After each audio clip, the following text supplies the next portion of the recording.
Chapter 4. The First Principle in the Science of Getting Rich. Thought is the only power which can produce tangible riches from the formless substance.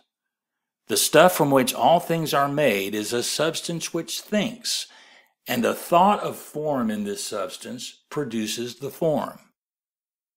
Original substance moves according to its thoughts.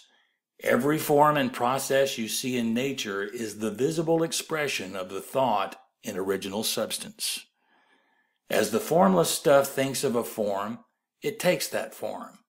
As it thinks of a motion, it makes that motion. That is the way all things were created. We live in a thought world, which is part of a thought universe. The thought of a moving universe extended through formless substance, and the thinking stuff moving according to that thought, took the form of systems of planets and maintains that form. Thinking substance takes the form of its thought and moves according to the thought. Holding the idea of a circling system of suns and worlds, it takes the form of these bodies and moves them as it thinks. Thinking the form of a slow-growing oak tree, it moves accordingly and produces the tree, though centuries may be required to do the work. In creating, the formless seems to move according to the lines of motion it has established. The thought of an oak tree does not cause the instant formation of a full-grown tree, but it does start in motion the forces which will produce the tree along established lines of growth.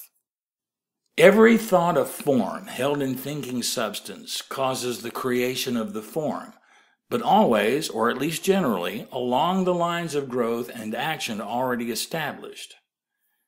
The thought of a house of a certain construction, if it were impressed upon formless substance, might not cause the instant formation of the house, but it would cause the turning of creative energies already working in trade and commerce into such channels as to result in the speedy building of the house.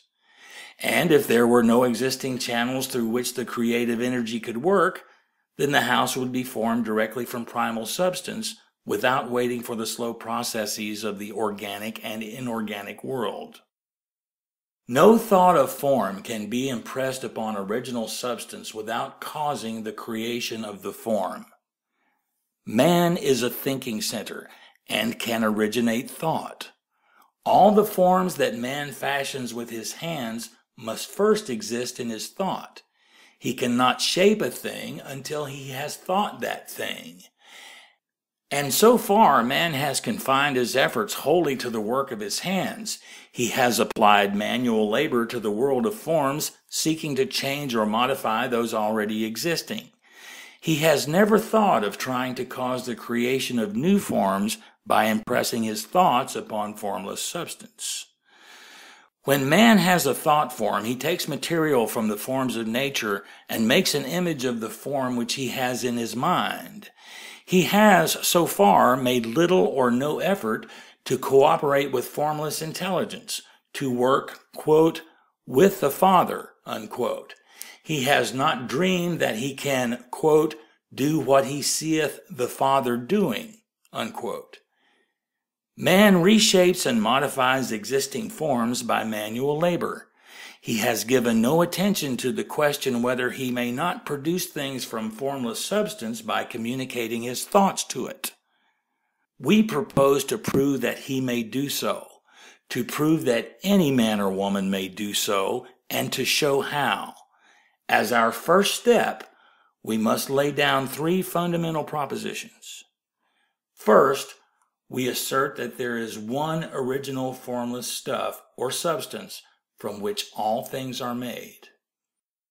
All the seemingly many elements are but different presentations of one element. All the many forms found in organic and inorganic nature are but different shapes made from the same stuff. And this stuff is thinking stuff. A thought held in it produces the form of the thought. Thought, in thinking substance, produces shapes. Man is a thinking center, capable of original thought. If man can communicate his thoughts to original thinking substance, he can cause the creation or formation of the thing he thinks about. To summarize this, there is a thinking stuff from which all things are made, and which, in its original state, permeates, penetrates, and fills the interspaces of the universe. A thought in this substance produces the thing that is imaged by the thought. Man can form things in his thought, and by impressing his thought upon formless substance, can cause the thing he thinks about to be created. It may be asked if I can prove these statements, and without going into details, I answer that I can do so both by logic and experience. Reasoning back from the phenomena of form and thought, I come to one original thinking substance.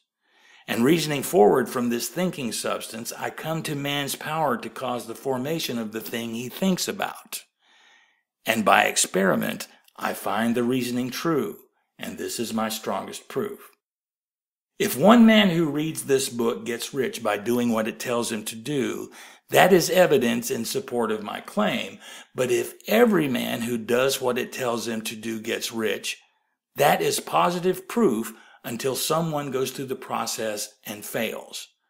The theory is true until the process fails, and this process will not fail, for every man who does exactly what this book tells him to do will get rich.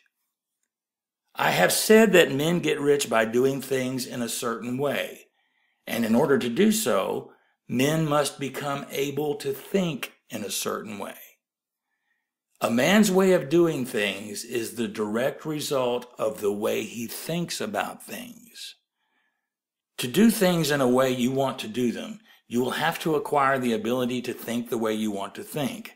This is the first step toward getting rich. To think what you want to think is to think truth, regardless of appearances.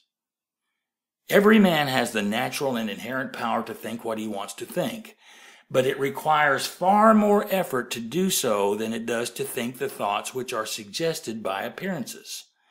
To think according to appearance is easy. To think truth regardless of appearances is laborious and requires the expenditure of more power than any other work man is called upon to perform. There is no labor from which most people shrink as they do from that of sustained and consecutive thought. It is the hardest work in the world. This is especially true when truth is contrary to appearances. Every appearance in the visible world tends to produce a corresponding form in the mind which observes it, and this can only be prevented by holding the thought of the truth. To look upon the appearance of disease will produce the form of disease in your own mind and ultimately in your body unless you hold the thought of the truth, which is that there is no disease. It is only an appearance, and the reality is health. To look upon the appearances of poverty will produce corresponding forms in your own mind unless you hold to the truth that there is no poverty. There is only abundance. To think health when surrounded by the appearances of disease, or to think riches when in the midst of appearances of poverty, requires power. But he who acquires this power becomes a mastermind. He can conquer fate. He can have what he wants. This power can only be acquired by getting hold of the basic fact which is behind all appearances, and that fact is that there is one thinking substance from which and by which all things are made. Then we must grasp the truth that every thought held in this substance becomes a form, and that man can so impress his thoughts upon it as to cause them to take form and become visible things. When we realize this, we lose all doubt and fear, for we know that we can create what we want to create, we can get what we want to have, and can become what we want to be. As a first step toward getting rich, you must believe the three fundamental statements given previously in this chapter, and in order to emphasize them, I repeat them here. There is a thinking stuff from which all things are made, and which, in its original state, permeates, penetrates, and fills the interspaces of the universe. A thought in this substance produces the thing that is imaged by the thought. Man can form things in his thought, and by impressing his thought upon formless substance, can cause the thing he thinks about to be created. You must lay aside all other concepts of the universe than this monistic one, and you must dwell upon this until it is fixed in your mind and has become your habitual thought. Read these creed statements over and over again. Fix every word upon your memory and meditate upon them until you firmly believe what they say. If a doubt comes to you, cast it aside as a sin. Do not listen to arguments against this idea. Do not go to churches or lectures where a contrary concept of things is taught or preached. Do not read magazines or books which teach a different idea. If you get mixed up in your faith, all your efforts will be in vain. Do not ask why these things are true, nor speculate as to how they can be true. Simply take them on trust. The science of getting rich begins with the absolute acceptance of this faith.